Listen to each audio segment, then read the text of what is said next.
Quero convidá-los a abrir a palavra de Deus na carta do apóstolo Paulo, na primeira carta do apóstolo Paulo à igreja de Tessalônica.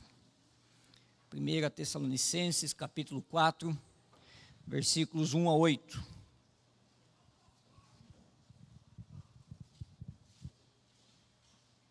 Primeira Tessalonicenses, capítulo 4, versículos 1 a 8. Diz assim a palavra do Senhor: Finalmente, irmãos, pedimos a vocês e os exortamos no Senhor Jesus, que assim como aprenderam de nós a maneira como devem viver e agradar a Deus, e efetivamente o estão fazendo, vocês continuem progredindo cada vez mais. Porque vocês sabem quantas instruções demos a vocês da parte do Senhor Jesus. Pois a vontade de Deus é a santificação de vocês, que se abstenham da imoralidade sexual, que cada um de vocês saiba controlar o seu próprio corpo em santificação e honra, não com desejos imorais, como gentios que não conhecem a Deus. E que nesta matéria ninguém ofenda nem defraude o seu irmão, porque contra todas estas coisas, como antes já avisamos e testificamos, o Senhor é o vingador. Pois Deus não nos chamou para a impureza, e sim para a santificação. Portanto, quem rejeita estas coisas não rejeita uma pessoa, mas rejeita Deus, que também dá o seu Espírito Santo a vocês. Vamos orar? Pai bondoso, Deus de amor, como cantamos por muitas e muitas vezes hoje, ó Deus, que o Senhor é digno. O Senhor é digno de receber, sim, toda a nossa adoração. E o Senhor não se torna mais digno por causa da nossa adoração. O Senhor é digno em essência. Assim, ó Deus, diante do Senhor colocamos as nossas vidas nessa noite. A sua palavra, ela foi aberta, foi lida. E o que desejamos do Senhor é que o Senhor ministre aos nossos corações, transforme o nosso interior. Nos remeta, ó Deus, a uma vida mais próxima do Senhor a todo tempo. Cuida de mim, ó Deus, o mensageiro da noite. Que o Senhor, ó Pai, esteja comigo. Mas eu peço também pelos meus irmãos e irmãs que aqui estão, que da mesma forma, ó Deus, o Senhor ministre em seus corações. Nos ajuda, ó Deus, a entender a Tua palavra. É isso que eu te peço em nome de Jesus. Amém. Permita-me começar fazendo uma pergunta muito simples. Olha que eu fiquei dias tentando elaborar essa pergunta. Tá? Quando vocês ouvem a palavra Deus, o que vem à mente? Que imagens surgem na sua mente? Que ideias aparecem? Que pensamentos e sentimentos essa palavra Deus desperta em você ao ouvi-la? João Calvino, o reformador, ao comentar as palavras de Jesus no Pai Nosso, quando Jesus diz assim, nos ensinando como orar: Pai nosso que estás nos céus. João Calvino afirma o seguinte: que Deus é de majestade infinita, essência incompreensível, poder ilimitado e duração eterna. E ele acrescenta no seu comentário, dizendo o seguinte, que nós não devemos medir Deus pelos nossos pequenos padrões. Isso está lá nas Institutas, no livro de número 3, capítulo de número 20. Então, quando eu me deparo, e eu gosto muito do mar, então quando eu me deparo com aquela imensidão do mar, eu olho para o mar e lembro, Deus é maior. Quando eu me deparo com montanhas, descendo a serra para Santa Catarina, eu lembro, Deus é maior. Agora, a caminho e retorno de Manaus, percebendo toda a imensidão do céu, me veio à mente: Deus é maior. Quando me deparo com aquelas pesquisas do universo, aquelas coisas grandiosas, eu me lembro: Deus é maior. Quando penso no avanço da tecnologia, do avanço da inteligência humana, vem à minha mente que Deus é maior. Quando eu percebo os poderes deste mundo, bélicos, político, me vem à mente que Deus é maior do que tudo isso. Portanto, tudo aquilo que nos impressiona, queridos, tudo aquilo que é grande, grandioso, tudo isso foi criado por Ele, por Deus. E não só criado, tudo isso ainda é sustentado por Ele.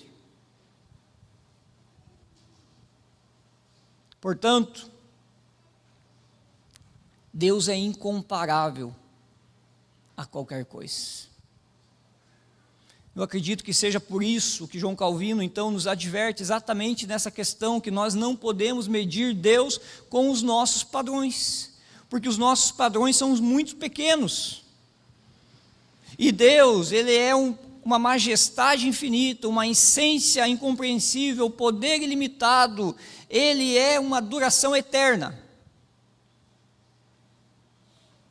E eu espero que seja esse Deus que vem à sua mente quando você ouve alguém falar essa palavra: Deus.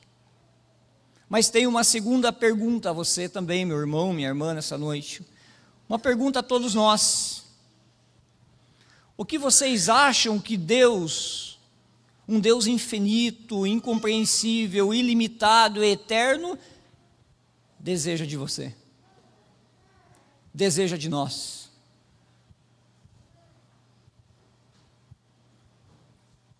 O que será que pode agradar um Deus tão grande? O que Ele deseja de nós?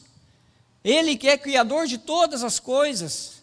O que esse Deus deseja de nós, que somos frágeis, pequenos, e como acabamos de cantar, pó? Irmãos, confesso que, diante dessa reflexão, eu acho que eu recobrei um pouco a consciência da grandeza de Deus. Porque diante de tantas coisas a se fazer, tantas tarefas a se cumprir, às vezes nós nos esquecemos de quem é grande na história.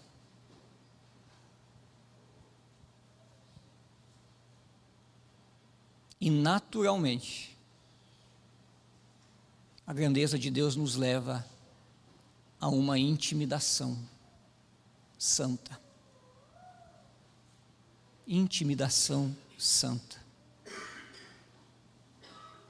Provavelmente, ou se isso não aconteceu contigo ainda, quando nós estamos diante de alguém muito importante, alguém que tem poder, alguém que tem voz nas suas resoluções, é bem provável que realmente a gente fique um pouco intimidado, não é? A gente se cale em alguns momentos, ou não só se cale, como também nós gostamos de estar próximos dessa pessoa, porque é ela que decide, é ela que toma a decisão, é ela que dá o direcionamento, é ela que tem poder, é ela que tem riqueza, é ela que comanda todas as coisas. Alguns anos no ambiente militar pelo qual eu caminhei, andei, muito pouco, mas em alguns momentos assim eu andei em meio de pessoas muito importantes. E os militares presentes aqui provavelmente vão entender o que eu estou falando. Um pouco além, mais à frente. Porque quando eu me deparava com uma pessoa que tinha alguns brevês do lado, então você olhava assim na farda do indivíduo, era um curso de selva, era um curso de montanha, era um paraquedista. Quando chegava no quartel onde servi, no 13 Bib, alguém com com uma boina rajada, porque nós éramos boinas pretas, então você olha diferente. Então eu caminhei um pouquinho no meio, participei de algumas reuniões, e eu ficava ali impressionado. Brevezinho de comandos. Pesquisa depois para você acompanhar o que eu estou dizendo. Então eu andei, eu transitei nesse meio. Eu servi o cafezinho, irmãos. Tá? Servi o cafezinho, eu transitei, eu andei ali, tá? Nesse meio, tá bom? Então, praticamente, quando nós andamos com essas pessoas importantes, até mesmo poderosas, vem alguns pensamentos, não vem? Eu preciso estar em paz com ele. Primeiro pensamento que vem. Eu preciso descobrir como se relacionar com ele. Eu preciso saber o que agrada e o que desagrada a ele. Eu me lembro que quando eu estava no seminário, aqui ao lado, cursei uma matéria chamada Estudo das Religiões. E uma das coisas mais interessantes dessa matéria, dessa disciplina, é perceber que apesar de todas as diferenças que existem entre elas, existe uma pergunta a ser respondida por todas elas. O que agrada o ser superior dessa religião? O que agrada? No nosso caso, o cristianismo, a pergunta é: o que agrada a Deus? E as respostas delas, dadas pelas religiões ao longo da história, são as mais diversas. Algumas disseram: ofereçam sacrifícios.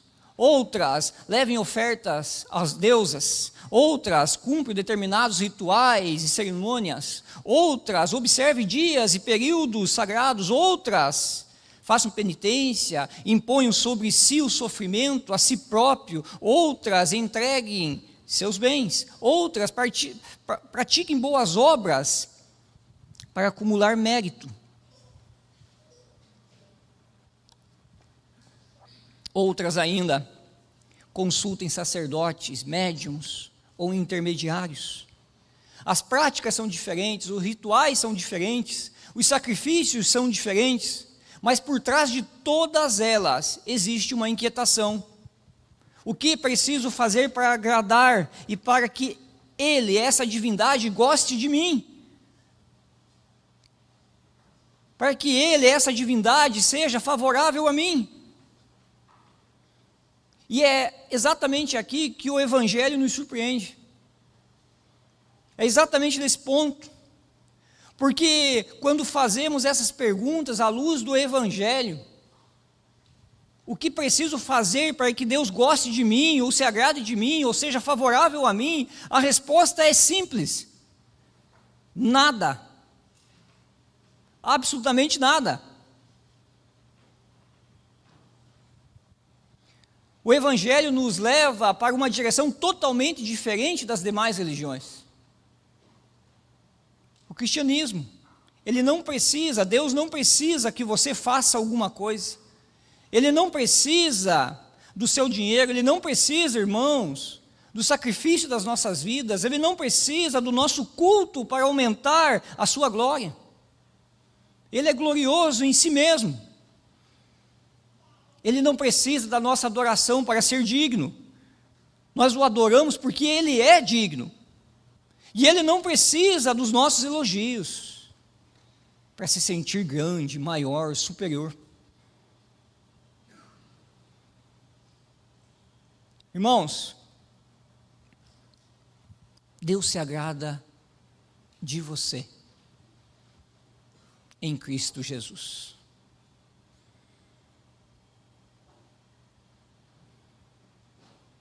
Deus não está interessado no que você faz. Ele se agrada em você, em Cristo Jesus. Nós falamos em agradar a Deus, E nossa primeira pergunta é exatamente essa: o que eu preciso fazer para agradá-lo? Mas o Evangelho muda essa pergunta. Antes de pensar no que precisamos fazer, precisamos pensar em ser o que Deus deseja que sejamos. Então não é sobre fazer, não é sobre realizar, não é sobre cumprir tarefas, não é sobre liderar, não é sobre ser grande, não é sobre dar comandos. É sobre aquilo que nós somos em Cristo Jesus. A nossa relação com Deus não começa com aquilo que nós fazemos. Não começa. Em João, capítulo 3, versículo 16, vai nos lembrar de algo muito importante, que Deus amou o mundo, eu e você, e deu o seu Filho em favor de nós. Romanos capítulo 5, versículo 8, diz que Cristo morreu por nós, quando nós éramos ainda o quê? Pecadores. Efésios capítulo 2, versículo 4 e 5 diz que Deus é misericordioso e por causa do amor dele, ele nos deu o quê? Vida em Cristo Jesus. Enquanto ainda nós andávamos nos nossos pecados. 1 João capítulo 4, versículo 10, não fomos nós que amamos Deus, foi Deus quem nos amou, e por nos amar, enviou quem? Jesus Cristo, o qual morreu por nossos pecados. Portanto, não vivemos para agradar a Deus a fim de conquistar o seu amor. Vivemos para agradá-lo, porque fomos alcançados pelo seu amor. E é nesse contexto que devemos compreender 1 Tessalonicenses capítulo 4. Paulo escreve, versículo de número 1, foi assim que vocês aprenderam de nós a maneira como devem viver e agradar a Deus. Portanto, agradar a Deus é um dos grandes desafios da vida cristã. E isso fica evidente já na maneira como o apóstolo Paulo aborda essa temática com os irmãos de Tessalônica. Primeiro, ele aborda com um tom pastoral. Paulo diz: irmãos, pedimos a vocês, é um pedido do apóstolo Paulo, há afeto, há proximidade, há cuidado. Ele pede. Ele não está falando com estranhos, ele está falando com pessoas que conhece, que estão próximas dele, que ele ama, as quais ele reconhece a obra de Deus em seus corações. Mas também, segundo, há uma autoridade pastoral, porque o texto vai continuar dizendo, Paulo diz, e exortamos no Senhor Jesus. Ou seja, aquilo que Paulo está afirmando não é uma sugestão, não é uma preferência pessoal do apóstolo Paulo, ou simplesmente uma opinião sobre como um cristão deveria se comportar.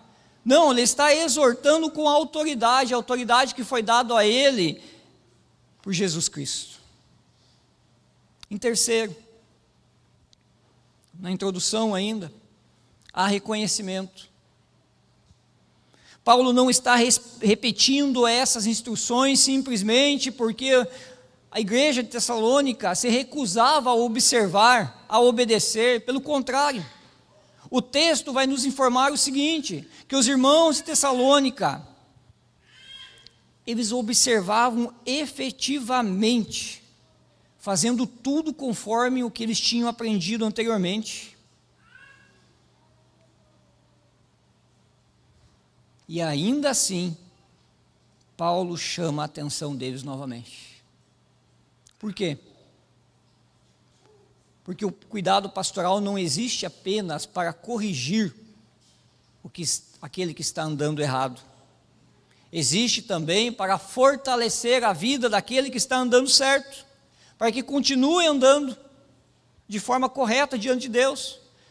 Nem toda repetição de temática, de texto, significa falta de conhecimento do ouvinte, nem toda exortação significa desobediência do ouvinte, nem toda pregação precisa trazer algo novo, novidade ao ouvinte.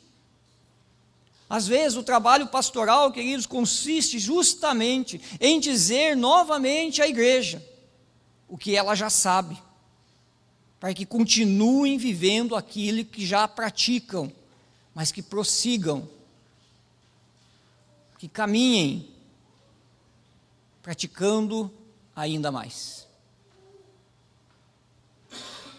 E o quarto destaque que eu faço, na introdução do apóstolo Paulo, há um chamado à continuidade da vida.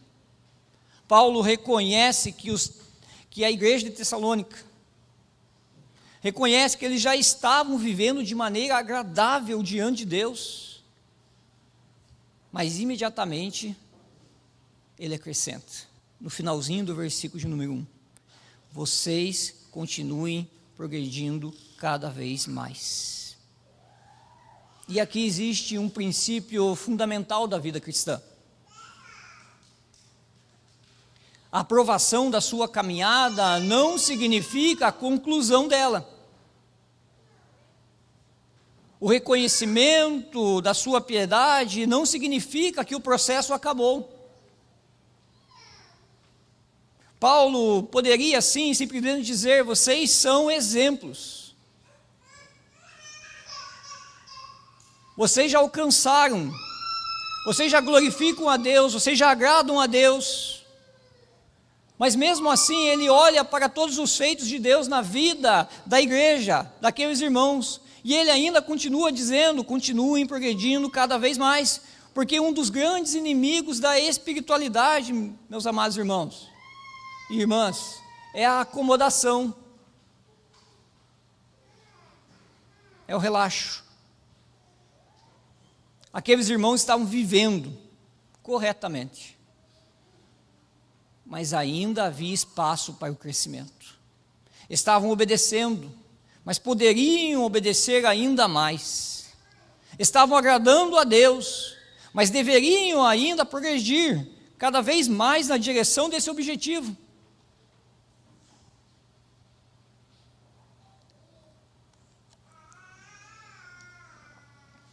Isso nos ensina que a maturidade espiritual, a maturidade cristã, não é chegar em um estágio em que já não precisamos mais crescer. Pelo contrário, uma das evidências da maturidade é justamente a busca, a continuidade, a relação com Deus, a intimidade com Deus, a renúncia da própria vida na direção de Deus. Repito, agradar a Deus é um dos grandes desafios da vida cristã. Esse é o desafio. E por natureza, aquilo que é comum a todos nós, pela experiência que todos nós temos, quem não quer agradar o Pai? Quem não deseja agradar o seu Pai?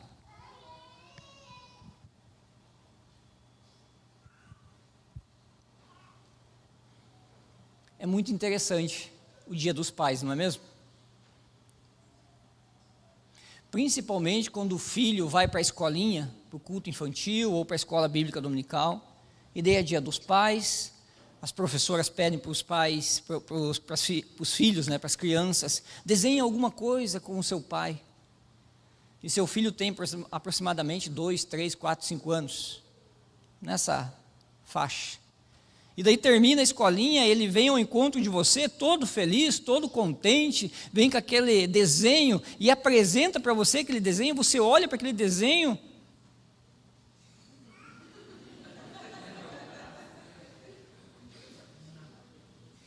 você não entende nada. Não é assim? Mas o que você faz? Você pega o desenho, rasga, joga fora, surra o filho? Não, né? O que você faz? Você olha com todo carinho, com todo amor, para o desenho, abraça o seu filho, você valoriza o seu filho, porque não importa o que ele fez, importa o amor que você tem por ele. É assim que Deus nos trata. Não importa o que você faz. Eu estou falando aqui das coisas corretas que você faz. Não importa. Porque até mesmo as coisas que nós achamos que são boas, elas não são nada diante daquele que é grande, diante daquele que é incompreensível, diante daquele que é eterno, diante daquele que é ilimitado. Então, provavelmente, esse Deus, Ele olha para aquilo que nós fazemos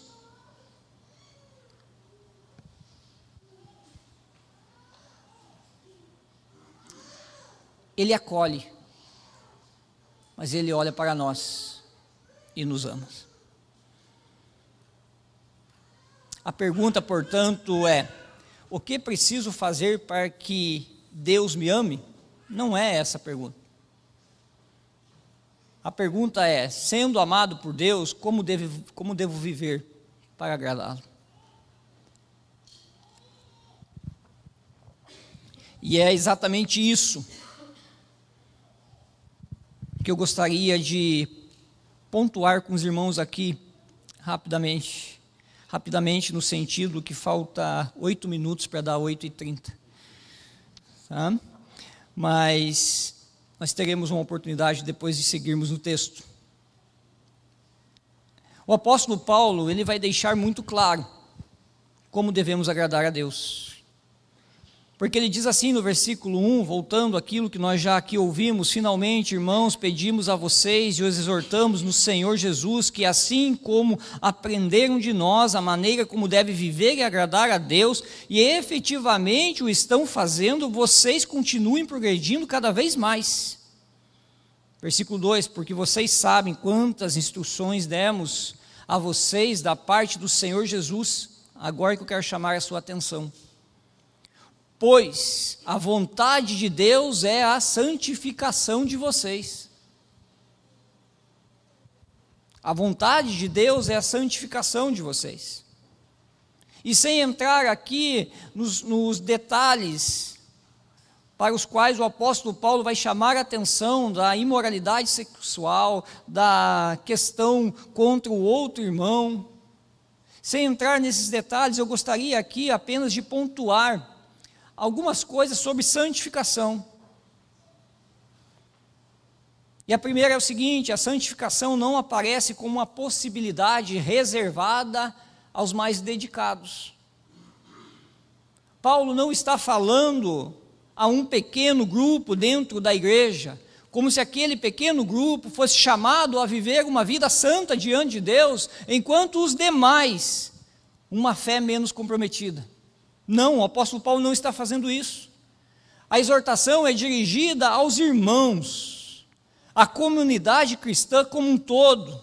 E no versículo 7, Paulo amplia ainda mais essa ideia quando diz: Deus não nos chamou para impureza, e sim para a santificação. Percebam o pronome, nos chamou. A santificação é vinculada ao chamado de Deus, a eleição de Deus sobre o povo de Deus. Portanto, não existe duas categorias de discípulos: uma que anda em santidade, uma que busca a santidade, uma que está comprometido com a santidade e outra que não. Na igreja do Senhor Jesus existe somente uma categoria de discípulos: aqueles que buscam a santidade, aqueles que são dedicados à santidade, aqueles que se preocupam com a santidade, porque a santidade é o reflexo de como nós entendemos Deus, e Ele é grande, e Ele é ilimitado, e Ele é incompreensível, e Ele é eterno, meus irmãos, como João Calvino disse. Em segundo lugar, A santificação não é uma espécie de nível avançado da vida cristã. Não é igual ao videogame, aonde a próxima fase me dá um poder. Eu passo a outra fase e eu ganho outro poder. Não é algo que começamos a buscar somente depois de aprender sobre alguma coisa, ou determinada coisa, ou por alcançar um estágio espiritual. Desde o início da caminhada cristã, Deus começa em nós um processo, uma obra transformadora, e envolve a santidade, e isso fica evidente. O apóstolo Paulo se dirige aos irmãos da igreja de Tessalônica, afirmando que eles já estavam vivendo da maneira como poderiam sim agradar a Deus, mas ele ressalta: continuem progredindo cada vez mais. A santificação, portanto, queridos, começa com uma nova vida. A teologia reformada, a qual nós acolhemos, entende o seguinte, que a santificação não é um acréscimo posterior à conversão, mas pertence à própria salvação aplicada ao crente, no momento da regeneração. Tudo acontece junto, no mesmo momento. Uma vez que eu e você fomos alcançados por Deus, uma vez que o Senhor abriu os nossos olhos para uma outra realidade, naquele exato momento, a regeneração, Deus também requer a santificação, a busca, a intensidade da vida em agradá-lo por meio da santificação. Em terceiro lugar, a santificação não é uma construção humana sobre o que seria uma vida religiosa ideal. A santificação não é isso. No versículo de número 2, Paulo lembra que eles sabiam quantas instruções, eles reconhecia que já tinha passado instruções para aquela igreja. E essa expressão ali no versículo de número 2 é fundamental. Instruções da parte do Senhor Jesus. Paulo não está criando um poder, ou melhor, um padrão de um comportamento segundo as suas convicções, segundo as suas ideias, segundo as suas intenções, segundo os seus desejos. Ele apenas está transmitindo à igreja a direção que procede de Jesus, de Cristo. Paulo não é a fonte da instrução, Cristo é a fonte da instrução. A origem da instrução está no próprio Senhor Jesus. Portanto, quando Paulo chama a igreja à santificação, ele está transmitindo a direção recebida de Cristo.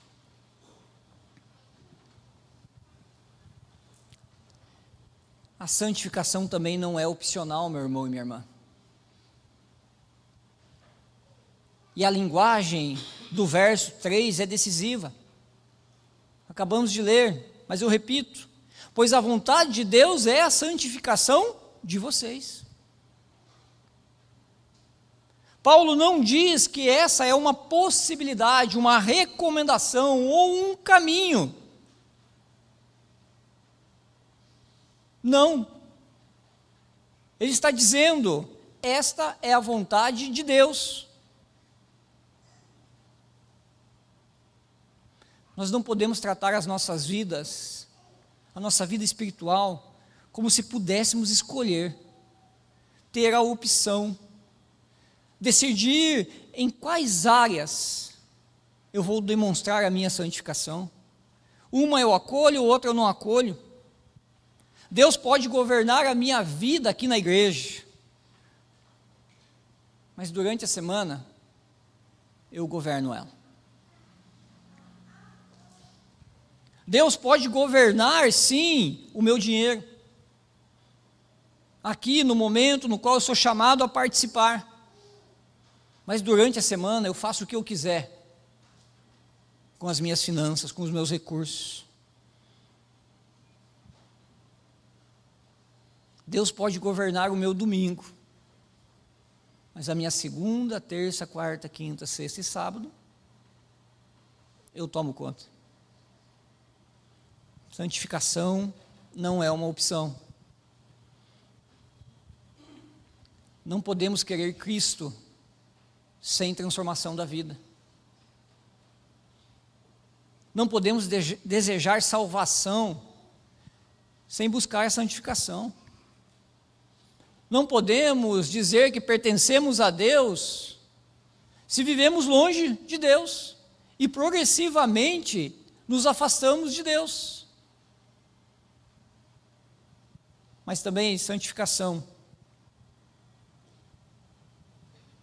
E o texto vai nos trazer uma verdade dolorosa, que está no versículo de número 8. Rejeitar a santificação revela uma postura de rejeição ao próprio Deus.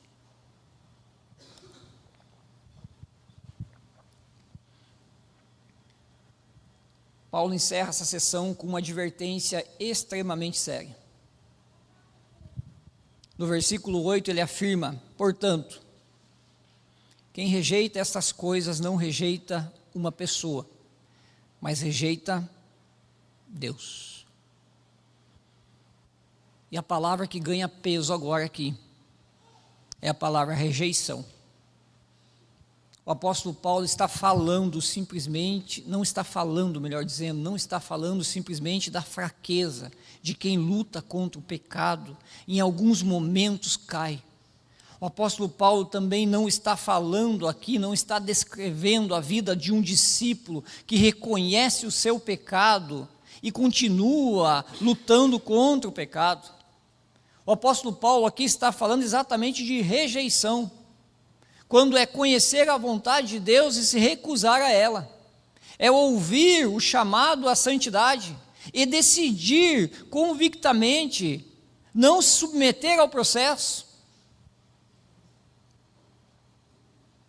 é deixar de lutar contra aquilo que Deus condena.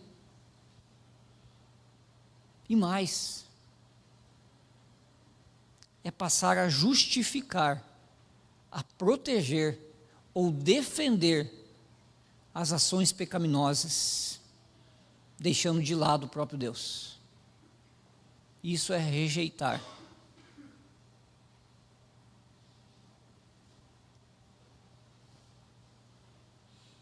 Isso é recusar o governo de Deus sobre a vida.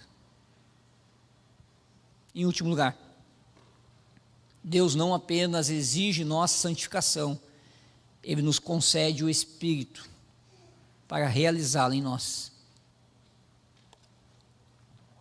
No final do versículo de número 8, observe como Paulo termina o versículo de número 8. Depois de afirmar que quem rejeita as coisas rejeita a Deus, ele acrescenta que também dá o seu Espírito Santo a vocês. Isso é extraordinário, porque o apóstolo Paulo, na sua intensidade com Deus, ele não está apresentando uma exigência dolorosa aos discípulos da igreja de Tessalônica. Não. Esta é a vontade de Deus, a santificação de vocês, mas lembrem-se, Ele dá o Santo Espírito a vocês, para que vocês caminhem em santificação. Portanto, Deus, queridos, não nos chama à santidade, e depois nos abandona, e depois nos larga aos nossos próprios recursos, à nossa própria disciplina. Não, não é isso que Deus faz. Deus colocou em nós o Espírito Santo, o qual nos consola, o qual nos auxilia, o qual nos impulsiona, o qual nos corrige, o qual nos ajuda na dinâmica da busca pela santificação. Assim, a vida santa, queridos, não é resultado simplesmente da força de vontade de alguém, ou da disciplina, ou do esforço. Sim, há esforço, sim, há luta, sim, há renúncia, há diligência, há obediência, mas acima de tudo, antes de tudo, e durante todo esse processo, ali está a ação do Espírito Santo em nossas vidas, nos ajudando a vencer os nossos pecados, nos conduzindo a glorificar a Deus, a agradar a Deus. Concluindo,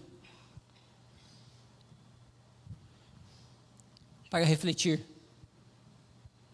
Primeiro, uma outra pergunta. Agradar a Deus realmente importa para você?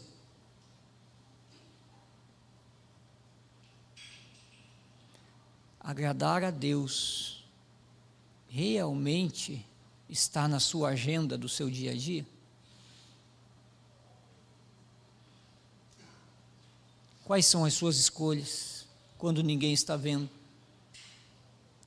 Quais são as suas escolhas quando a sua vontade entra em conflito com a vontade de Deus? Eu pergunto, o seu desejo é agradá-lo com as suas decisões? Isso importa para você? Segundo, outra pergunta. Existe alguma área da sua vida que ainda resiste ao governo de Deus? Tem alguma área aí que está resistindo, que você está escondendo, que você não deseja que seja tocada por Cristo? Não proteja isso, não reserve isso, não esconda isso de Cristo, mas converse com Cristo, exponha-se diante de Cristo. Terceiro, outra pergunta. Estou realmente progredindo, crescendo em uma vida que agrada a Deus? A pergunta não é simplesmente aonde eu estou no momento, mas eu estou avançando. Reflita. A santidade no dia de hoje é melhor do que ontem? Do que o mês passado? A sua vida, no quesito agradar a Deus por meio da santidade, pela busca de glorificar a Deus com a vida, hoje ela está bem diferente daquele momento no qual o Senhor abriu seus olhos para a realidade dele? Ou está meio bagunçado ainda? Essas três perguntas, para que você possa refletir diante de Deus e conversar com Ele. Mas lembre-se, Deus não te ama por aquilo que você faz.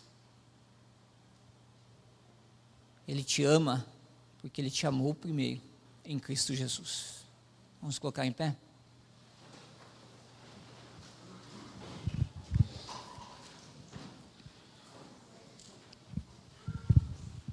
Oremos. Pai bondoso, Deus de amor, obrigado porque hoje o Senhor nos lembra de algo tão importante, o qual diante de tantas tarefas, demandas, de tantas coisas a fazer, a cumprir, nós nos esquecemos. E hoje o Senhor nos lembra que o Senhor nos ama